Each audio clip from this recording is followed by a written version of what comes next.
ਸਤਿ ਸ਼੍ਰੀ ਅਕਾਲ। ਤੁਸੀਂ ਜੁੜੇ ਹੋਏ ਹੋ ਪੰਜਾਬੀ ਰੇਡੀਓ USA ਦੇ ਨਾਲ ਤੇ ਮੈਂ ਹਾਂ ਪ੍ਰਵੀਨ ਸ਼ਰਮਾ। ਦੋਸਤੋ, ਡੇਰਾ ਮੁਖੀ ਨੂੰ ਇੱਕ ਵਾਰ ਫਿਰ ਤੋਂ ਪੈਰੋਲ ਮਿਲਦੀਆਂ ਚਰਚਾਵਾਂ ਨੇ।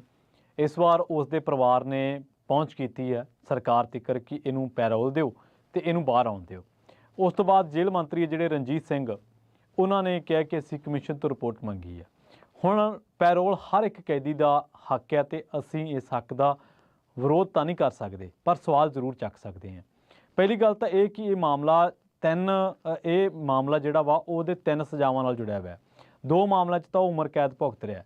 ਇੱਕ ਤਾਂ ਪੱਤਰਕਾਰ ਰਾਮਚੰਦਰ ਛੱਤਰਪਤੀ ਦੇ ਕਤਲ ਮਾਮਲੇ ਦੇ ਵਿੱਚ, ਇੱਕ ਜਿਹੜਾ ਉਹਦਾ ਮਾਮਲਾ ਵਾ ਰਣਜੀਤ ਸਿੰਘ ਕਤਲਕਾਂਡ ਦਾ, ਉਹਦੇ ਵਿੱਚ ਉਹ ਸਜ਼ਾ ਜ਼ਾਬਤਾ ਹੈ।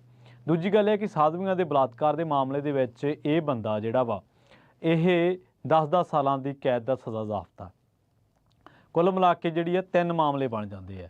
ਪਰ ਇੱਥੇ ਸਵਾਲ ਇਹ ਹੈ ਕਿ ਡੇਰਾ ਮੁਖੀ ਨੂੰ 1 ਸਾਲ ਦੇ ਵਿੱਚ ਜਾਂ 8 ਮਹੀਨਿਆਂ ਦੇ ਵਕਫੇ ਦੇ ਵਿੱਚ 5 ਵਾਰੀ ਪੈਰੋਲ, 5 ਵਾਰੀ ਬਾਹਰ, ਜਦ ਕਿ ਜਿਹੜੇ ਬੰਦੀ ਸਿੰਘ ਨੇ ਜਿਨ੍ਹਾਂ ਨੇ ਆਪਣੀਆਂ ਸਜ਼ਾਵਾਂ ਵੀ ਪੂਰੀਆਂ ਕੀਤੀਆਂ ਹੋਈਆਂ।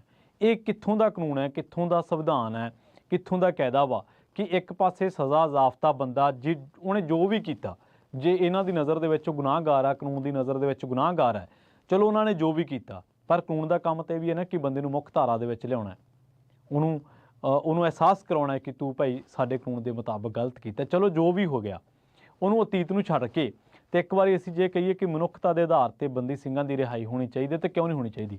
ਦੂਜੇ ਪਾਸੇ ਇੱਕ ਬੰਦਾ ਉਹ ਆ ਜਿਹੜਾ ਬੰਦਾ 3 ਮਾਮਲਿਆਂ ਦੇ ਵਿੱਚ ਸਜ਼ਾ ਜ਼ਾਬਤਾ ਹੈ, 1-2 ਮਾਮਲੇ ਪੈਂਡਿੰਗ। ਔਰ ਇਹ ਨਹੀਂ ਹੈ ਕਿ ਉਹਦੇ ਕੋਲੋਂ ਕੋਈ 4 ਕਿਲੋ 2 ਕਿਲੋ ਫੀਮ ਫੜੀ ਗਈ।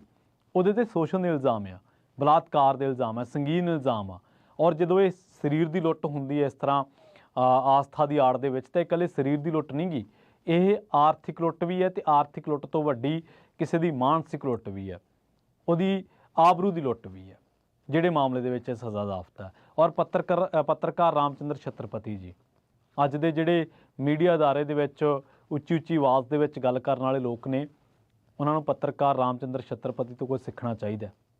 ਮੈਂ ਤਾਂ ਕਹਿਣਾ ਕਿ ਉਹਨਾਂ ਦੇ ਸੁਪੁੱਤਰ ਤੋਂ, ਅੰਸ਼ੁਲ ਤੋਂ ਵੀ ਕੁਝ ਸਿੱਖਣਾ ਚਾਹੀਦਾ, ਜਿਹਨੂੰ 3 ਰਾਜਾਂ ਦਾ ਮੁੱਖ ਮੰਤਰੀ ਵੀ ਡਰਾ ਨਹੀਂ ਸਕੇ, ਜਿਹਨੂੰ 3 ਰਾਜਾਂ ਦੇ ਮੁੱਖ ਮੰਤਰੀ ਵੀ ਇਹ ਦਬਾਅ ਨਹੀਂ ਪਾ ਸਕੇ ਕਿ ਉਹ ਇਸ ਮਾਮਲੇ ਦੇ ਵਿੱਚ ਸਮਝੌਤਾ ਕਰ ਜਾਵੇ। ਉਹਨੇ ਆਪਣੇ ਪਿਤਾ ਦੀ ਮੌਤ ਦਾ ਬਦਲਾ ਲਿਆ ਔਰ ਕਾਨੂੰਨ ਲੜਾਈ ਲੜੀ, ਇੱਕ ਬਹੁਤ ਵੱਡੀ ਜਦੋਜਹਿਦ ਕੀਤੀ। ਉਸ ਮਾਮਲੇ ਦੇ ਵਿੱਚ ਵੀ ਇਹ ਤਾਉਮਰ ਦਾ ਕੈਦੀ ਹੈ।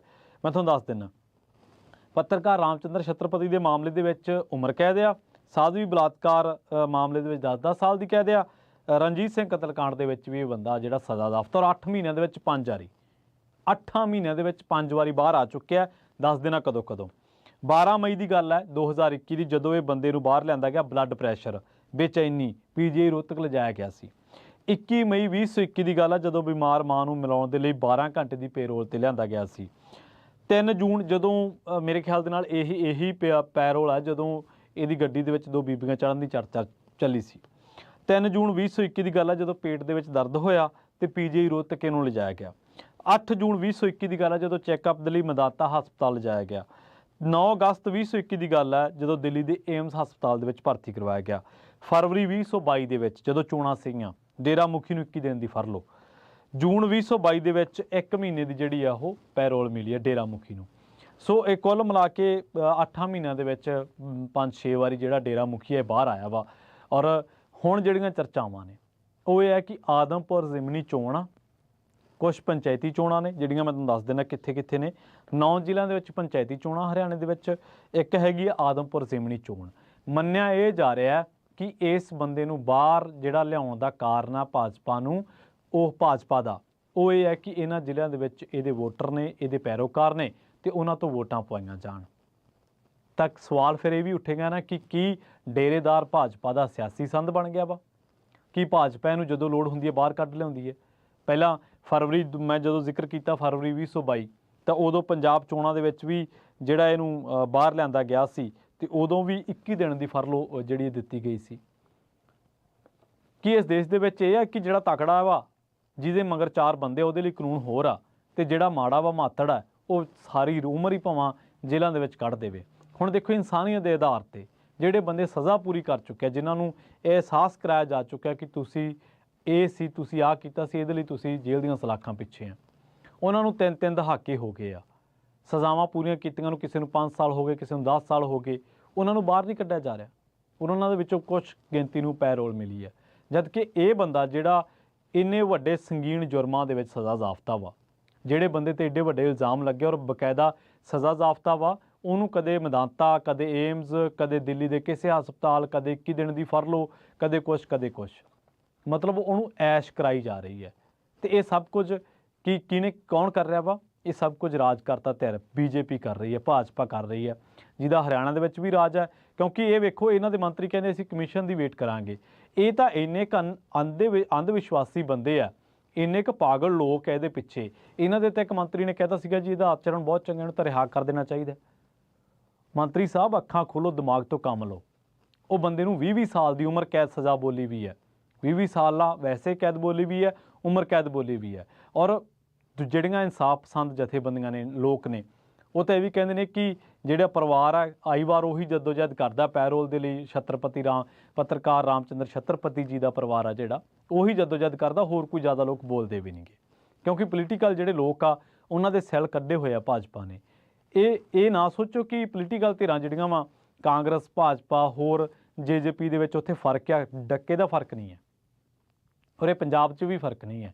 ਇਹਨਾਂ ਲੋਕਾਂ 'ਚ ਨਾ ਤਾਂ ਰੀੜ੍ਹ ਦੀ ਹੱਡੀ ਆ ਤੇ ਨਾ ਇਹਨਾਂ ਦੇ ਵਿੱਚ ਕੋਈ ਗੈਰਤ ਦਾ ਕਣ ਆ। ਕਿਉਂਕਿ ਜੇ ਗੈਰਤ ਦਾ ਕਣ ਹੁੰਦਾ ਤੇ ਸਾਡੇ ਵੀ ਇੱਥੇ ਆਮ ਆਦਮੀ ਪਾਰਟੀ 'ਚੋਂ ਵੀ 1-2 ਹੋਣਗੇ। ਅਕਾਲੀ ਕਾਂਗਰਸੀਆਂ 'ਚ ਤਾਂ ਬਥੇਰੇ ਨੇ ਜਿਹੜੇ ਇਹਦੇ ਦਰਬਾਰ 'ਚ ਜਾ ਕੇ ਨੱਕ ਰਗੜਦੇ ਰਹੇ ਆ ਔਰ ਨੀਵੀਆਂ ਪਾ ਕੇ ਬਹਿੰਦੇ ਰਹੇ ਆ। ਬਥੇਰੇ ਨੇ ਇਹ ਜਿਨ੍ਹਾਂ ਨੂੰ ਵੋਟਾਂ ਕਰਕੇ ਇਹ ਲੱਗਦਾ ਕਿ ਇਹ ਪਤਾ ਨਹੀਂ ਕੀ ਸ਼ੈ ਆ। ਔਰ ਇਹਦੇ 'ਚ ਕੋਈ ਦੋ ਰਾਏ ਨਹੀਂ ਕਿ ਮਾਲਵੇ ਦੇ ਵਿੱਚ ਇੱਕ ਬਹੁਤ ਵੱਡੇ ਇਲਾਕੇ ਦੇ ਵਿੱਚ ਕਹਿ ਲਓ, ਇੱਕ ਬਹੁਤ ਵੱਡੇ ਹਿੱਸੇ ਦੇ ਵਿੱਚ ਕਹਿ ਲਓ, ਮਾਲਵੇ ਦੇ ਵਿੱਚ ਇਹਦਾ ਜਿਹੜਾ ਵੋਟ ਆਧਾਰ ਆ ਉਹ ਹੈ ਡੇਰਾ ਸਿਰਸਾ ਦਾ ਵੋਟ ਆਧਾਰ ਹੈ। ਪਰ ਸਭ ਤੋਂ ਅਹਿਮ ਸਵਾਲ ਇਹ ਹੈ ਕਿ ਕੀ ਹੁਣ ਭਾਜਪਾ ਇਹਨੂੰ ਸਿਆਸੀ ਸੰਦ ਵਜੋਂ ਵਰਤ ਰਹੀ ਹੈ? ਕਿ ਇਸ ਦੀ ਆਈ ਵਾਰ ਪੈਰੋਲ ਦਾ ਵਿਰੋਧ ਨਹੀਂ ਹੋਣਾ ਚਾਹੀਦਾ? ਕਿ ਇਸੇ ਤਰ੍ਹਾਂ ਹੀ ਰਹੂਗਾ ਇਹ ਕਾਨੂੰਨ, ਇਹ ਨਿਆਂ ਇਨਸਾਫ ਜੋ ਹੈ ਬਸ ਕਹਿਣ ਦੀਆਂ ਗੱਲਾਂ ਵਾ? ਕਿ ਇੱਕ ਬੰਦਾ ਜਿਹੜੇ ਤੇ ਏਡੇ ਵੱਡੇ ਇਲਜ਼ਾਮ ਲੱਗੇ ਆ ਔਰ ਸਿਆਸੀ ਲੋਕ ਉਹਦੀ ਪੂਜਾ ਕਰਨ। ਔਰ ਕਮਾਲ ਦੀ ਗੱਲ ਹੈ ਕਿ ਅਸੀਂ ਇਹਨਾਂ ਲੋਕਾਂ ਨੂੰ ਆਪਦੀ ਤਕਦੀਰ ਬਦਲਣ ਵਾਸਤੇ ਚੁਣਦੇ ਹਾਂ। ਲੋਕਾਂ ਨੂੰ ਵੀ ਅੰਦਰ ਝਾਤ ਮਾਰਨੀ ਚਾਹੀਦੀ ਹੈ। ਹੁਣ ਜਿਹੜੀ ਅਗਲੀ ਗੱਲ ਆ, ਹੁਣ ਡੇਰੇ ਦਾ ਸਿਆਸੀ ਵਿੰਗ ਹੋ ਗਿਆ, ਪੋਲੀਟੀਕਲ ਵਿੰਗ ਜਿਹੜਾ ਉਹ ਐਕਟਿਵ ਹੋ ਗਿਆ। ਇਹ ਤੋਂ ਸੰਕੇਤ ਨੇ ਕਿ ਡੇਰੇਦਾਰ ਜਦੋਂ ਬਾਹਰ ਆਊਗਾ ਉਹਦੇ ਤੋਂ ਪੂਰਾ ਕੰਮ ਲਿਆ ਜਾਊਗਾ ਜਿਹੜੇ ਕੰਮ ਵਾਸਤੇ ਉਹਨੂੰ ਬਾਹਰ ਲਿਆਂਦਾ ਜਾਂਦਾ। ਦੂਜੀ ਗੱਲ ਇਹ ਹੈ ਕਿ ਹੁਣ ਇੱਕ ਜਿਹੜੀ ਚਰਚਾ ਵਾ ਉਹ ਹੋਰ ਛਿੜ ਚੁੱਕੀ ਹੈ। ਉਹ ਇਹ ਹੈ ਕਿ ਕੀ ਹਨੀਪ੍ਰੀਤ ਡੇਰੇ ਦੀ ਕਰਤਾ ਧਰਤਾ ਬਣ ਚੁੱਕੀ ਹੈ। ਕਿਉਂਕਿ ਹੁਣ ਮਾਮਲਾ ਇੱਕ ਇਹ ਨਿਕਲਿਆ ਕਿ ਪਰਿਵਾਰ ਜਿਹੜਾ ਵਾ ਉਹ ਡੇਰੇ ਦੇ ਜਿਹੜੇ ਪੈਰੋਕਾਰ ਆ ਉਹਨਾਂ ਨੇ ਇਹ ਕਿਹਾ ਕਿ ਇਹ ਬੰਦੇ ਨੇ ਪਛਾਣ ਪੱਤਰ ਬਦਲ ਲਿਆ ਵਾ ਪਰਿਵਾਰ ਵਾਲਾ, ਅਤੇ ਜਿਹੜਾ ਬਦਲਿਆ ਹੋਇਆ ਪਛਾਣ ਪੱਤਰ ਹੈ ਉਹਦੇ ਵਿੱਚ ਇਹਨੇ ਹਨੀਪ੍ਰੀਤ ਨੂੰ ਆਪਦਾ ਜਿਹੜਾ ਕਰਤਾ ਧਰਤਾ ਦੱਸਿਆ, ਆਪਦੇ ਪਿਤਾ ਦਾ ਨਾਂ ਅਤੇ ਜਨਮ ਸਥਾਨ ਉਹ ਠੀਕ ਹੈ, ਬਾਕੀ ਪਰਿਵਾਰ ਦਾ ਕੋਈ ਜ਼ਿਕਰ ਨਹੀਂ ਹੈ। ਵੈਸੇ ਵੀ ਚਰਚਾਵਾਂ ਆਪਾਂ ਸੁਣਦੇ ਹਾਂ ਕਿ ਡੇਰੇਦਾਰ ਦਾ ਜਿਹੜਾ ਪਰਿਵਾਰ ਆ ਉਹ ਲੰਡਨ ਦੇ ਵਿੱਚ ਸ਼ਿਫਟ ਹੋ ਗਿਆ, ਉਹਦੀਆਂ 2 ਧੀਆਂ ਅਤੇ ਉਹਦਾ ਜਿਹੜਾ ਪੁੱਤ ਬਾਰੇ ਇਹ ਸੁਣਨ ਦੇ ਵਿੱਚ ਆਉਂਦਾ। ਆਮ ਗੱਲਾਂ ਹੀ ਚਰਚਾ ਜਿਹੜੀ ਚੱਲਦੀ ਰਹਿੰਦੀ ਹੈ। ਸੋ ਹੁਣ ਜੇਕਰ ਇਹਦੀ ਡੇਰੇ ਦੇ ਪੈਰੋਕਾਰਾਂ ਨੇ ਸ਼ਿਕਾਇਤ ਭੇਜੀ ਹੈ ਅਤੇ ਉਹਦੀ ਜਾਂਚ ਵੀ ਜਿਹੜੀ ਆ ਉਹ ਜਾਰੀ ਹੈ। ਸੋ ਸਵਾਲ ਜਿਹੜੇ ਆ ਇਹੀ ਰਹਿਣਗੇ ਕਿ ਡੇਰੇਦਾਰ ਨੂੰ ਐਸ਼ ਕਿਉਂ ਕਰਾਈ ਜਾ ਰਹੀ ਹੈ? ਕੈਦੀ ਦਾ ਹਰ ਇੱਕ ਦਾ ਫਰਜ਼ ਹੈ ਪੈਰੋਲ, ਤਾਂ ਫਿਰ ਇਹ ਜਿਹੜੇ ਅਧਿਕਾਰ ਆ, ਫਰਜ਼ ਨਹੀਂ ਅਧਿਕਾਰ ਆ, ਮਾਫ਼ ਕਰਨਾ, ਤਾਂ ਜਿਹੜੇ ਅਧਿਕਾਰ ਨੇ, ਹੱਕ ਹਕੂਕ ਨੇ, ਫਿਰ ਇਹ ਲੰਗੜੇ ਕਿਉਂ ਨੇ? ਫਿਰ ਇਹਨਾਂ ਦੇ ਵਿੱਚ ਇਹਨਾਂ ਦੀ ਕੈਟਾਗਰਾਈਜ਼ ਕਿਉਂ ਕੀਤਾ ਗਿਆ? ਇਹਨਾਂ ਨੂੰ ਸ਼੍ਰੇਣੀਬੱਧ ਕਿਉਂ ਕੀਤਾ ਗਿਆ? ਇਹਨਾਂ ਨੂੰ ਅਪਣਾਉਣ ਦੇ ਮਾਮਲੇ ਦੇ ਵਿੱਚ ਅਪਰੋਚ ਸਿਲੈਕਟਿਵ ਕਿਉਂ ਹੈ? ਸਵਾਲ ਤਾਂ ਉੱਠਣਗੇ। ਪਰ ਸਵਾਲ ਤਾਂ ਇੱਕ ਇਹ ਵੀ ਵੱਡਾ ਹੈ ਕਿ ਜਿੰਨੀ ਵਾਰੀ ਫਿਰ ਚੋਣਾਂ ਆਉਣੀਆਂ ਕੀ ਤੁਸੀਂ ਉਨੀ ਵਾਰੀ ਬਾਹਰ ਲੈ ਕੇ ਆਓਗੇ? ਇਨਸਾਫ ਪਸੰਦ ਲੋਕਾਂ ਨੂੰ, ਇਨਸਾਫ ਦੇ ਲਈ ਲੜ ਰਹੇ ਜੂਝ ਰਹੇ ਲੋਕਾਂ ਨੂੰ, ਉਹਨਾਂ ਲੋਕਾਂ ਦੇ ਨਾਲ ਜ਼ਰੂਰ ਖੜਨਾ ਚਾਹੀਦਾ ਜਿਨ੍ਹਾਂ ਨੂੰ ਇਹ ਲੱਗਦਾ ਕਿ ਜੇਕਰ ਇਹ ਬੰਦਾ ਬਾਹਰ ਆਉਂਦਾ ਤਾਂ ਇਹਦੇ ਆਉਣ ਦੇ ਨਾਲ ਜਿਨ੍ਹਾਂ ਲੋਕਾਂ ਨੇ ਇਹਨੂੰ ਸਜ਼ਾ ਕਰਵਾਈ ਹੈ ਉਹ ਆਪਣੇ ਆਪ ਨੂੰ ਅਸੁਰੱਖਿਅਤ ਮਹਿਸੂਸ ਕਰਦੇ ਨੇ। ਔਰ ਕਾਨੂੰਨ ਨੂੰ ਵੀ ਚਾਹੀਦਾ ਕਿ ਜੇਕਰ ਡੇਰੇਦਾਰ ਜਿਹਦੇ 'ਤੇ ਬਲਾਤਕਾਰ ਵਰਗੇ ਕਤਲਾਂ ਵਰਗੇ ਇਲਜ਼ਾਮ ਲੱਗੇ ਨੇ ਔਰ ਸਜ਼ਾ ਜ਼ਾਬਤਾ, ਤਾਂ ਫਿਰ ਜੇਕਰ ਉਹ ਬਾਹਰ ਆ ਸਕਦਾ ਤਾਂ ਫਿਰ ਉਹ ਲੋਕ ਕਿਉਂ ਨਹੀਂ ਜਿਨ੍ਹਾਂ ਲੋਕਾਂ ਨੂੰ ਇਹ ਲੱਗਦਾ ਕਿ ਅਸੀਂ ਆਪਣੇ ਸੂਬੇ ਲਈ ਲੜੇ, ਅਸੀਂ ਆਪਣੇ ਫਿਰਕੇ ਲਈ ਲੜੇ, ਅਸੀਂ ਆਪਣੇ ਜੋ ਕੀਤੀਆਂ ਉਹ ਇੱਕ ਸੰਘਰਸ਼ ਲਈ ਕੀਤਾ ਜੋ ਕੀਤਾ, ਤਾਂ ਫਿਰ ਉਹਨਾਂ ਦੇ ਮਾਮਲਿਆਂ ਦੇ ਵਿੱਚ ਵੀ ਕਾਨੂੰਨ ਨੂੰ ਥੋੜ੍ਹੀ ਜਿਹੀ ਖੁੱਲ੍ਹਦਿਲੀ ਜਿਹੜੀ ਹੈ ਉਹ ਅਪਣਾਉਣੀ ਚਾਹੀਦੀ ਹੈ। ਪਰ ਹੁਣ ਪਤਾ ਇੰਨਾ ਕੁ ਜ਼ਰੂਰ ਲੱਗਦਾ ਕਿ ਆਹ ਜਿਹੜੇ ਚੰਦ ਚਿੱਟ ਕਪੜੀਏ ਆ ਇਹ ਜਾ ਕੇ ਨੱਕ ਰਗੜਦੇ ਆ, ਅਤੇ ਜਿਹੜੇ ਆਪਣੇ ਆਪ ਨੂੰ ਪਤਾ ਨਹੀਂ ਕੀ ਸਮਝਦੇ ਆ ਸਕਰੀਨ 'ਤੇ, ਅਤੇ ਉਹ ਸਿਰਫ ਜਿਹੜੇ ਸਿਆਸੀ ਲੋਕ ਆ ਜਿਨ੍ਹਾਂ ਦਾ ਰਾਜ ਆ ਜਿਨ੍ਹਾਂ ਦੇ ਕੋਲੇ, ਉਹਨਾਂ ਦੇ ਸਿਰਫ ਉਹ ਕਠਪੁਤਲੀਆਂ ਵਾਂ, ਇਦੋਂ ਜ਼ਿਆਦਾ ਹਸਤੀ ਉਹਨਾਂ ਦੀ ਹੈ ਨਹੀਂ ਗੀ। ਉਹ ਆਪਣੇ ਆਪ ਨੂੰ ਚਾਹੇ ਜੋ ਮਰਜ਼ੀ ਪਾਵਰ ਕਹੀ ਜਾਣ, ਚਾਹੇ ਰੂਹਾਨੀਅਤ ਦੀ ਪਾਵਰ ਕਹੀ ਜਾਣ, ਚਾਹੇ ਜੋ ਮਰਜ਼ੀ ਪਾਵਰ ਕਹੀ ਜਾਣ, ਉਹਨਾਂ ਦੀਆਂ ਜਿਹੜੀਆਂ ਕੰਟਰੋਲ ਆ ਜਿਹੜਾ ਉਹਨਾਂ ਦੀਆਂ ਜਿਹੜੀਆਂ ਡੋਰਾਂ ਨੇ ਉਹ ਦਿੱਲੀ ਬੈਠੇ ਕੁਝ ਬੰਦਿਆਂ ਦੇ ਹੱਥ ਦੇ ਵਿੱਚ ਨੇ। ਇਹ ਗੱਲ ਉਹਨਾਂ ਨੂੰ ਸਮਝ ਲੈਣੀ ਚਾਹੀਦੀ ਹੈ ਕਿ ਜਦੋਂ ਲੰਘਣਾ ਪਊਗਾ ਤਾਂ ਫਿਰ ਇਸ ਤਰ੍ਹਾਂ ਸੀਸ ਨਿਵਾ ਕੇ ਲੰਘਣਾ ਪਊਗਾ। ਜਿਹੜੇ ਇੱਥੋਂ ਵਾਲੇ ਨੇ ਉਹ ਸਿਰਸੇ ਸੀਸ ਨਿਵਾਈ ਜਾਂਦੇ ਆ, ਜਿਹੜੇ ਉੱਥੋਂ ਵਾਲੇ ਨੇ ਉਹ ਦਿੱਲੀ ਜਾ ਕੇ